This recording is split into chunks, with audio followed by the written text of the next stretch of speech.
This is the last match of the day 2 of the season, so we thought we'd gonna have a season's best of too good, too bad.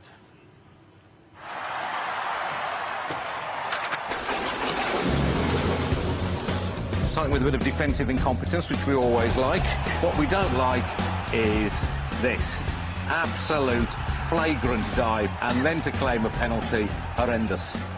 A bit of the same going on from Pedersen, who jumps a shadow here too. And this season there was so much about it, even the refs were getting involved.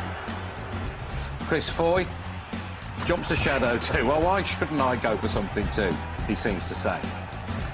A bit of this never goes amiss, although don't do it at school, lads. And Yakubu gets a little bit from Pantsil here. Yakubu's... That's our sound effect, by the way. Yakubu's indignation just makes me laugh more every time I see it. Basic Instinct came to mind here, for reasons that I won't explain. Luckily, a programme is thrust in the way of her unbroadcastables. Before we get a look, thank you, madam. We all enjoyed that very much. Managers, we do like to get this crafty insight into their expertise, the things they spot that we can't see. Always good advice, that, isn't it? Hand signals have been fertile territory for us. Emu, you know Emu, says Gary, he's going to get it. Emu gets it, unless you sort yourselves out. Yeah, that'll be the end for Emu. Here he's saying, you two, get the ball, 2 of you, to me, not you, ball, 2, not... Anyway, whatever, I don't know what he's on about. I don't know what this is about. He turned to him, come on, if you're hard enough, quit your talking, come on, let's get it on, come out here, I'll sort you out. And he shrugs. This is David Moyes celebrating, yes, celebrating a goal. This is David Moyes when he's happy. This is his happy face. In a moment, he'll turn round, whip his coat off, and fling it angrily at his own bench. Not quite sure what that's all about. Here's a metaphor for Man City's whole season. The manager stands up, the chair flits back, and he nearly ends up on his ARSE, but just about saves himself, as he has done till the end of the season. And this is a champagne moment. Mike Phelan sees a balloon. He decides to get rid of the balloon by popping it. The biggest shock of Fergie's season. Mike, I'd be careful if I was you. You might kill him with the shock, although maybe, Mike, that is what you were thinking of. Look at him jump. That's brilliant. My favourite fans of the season?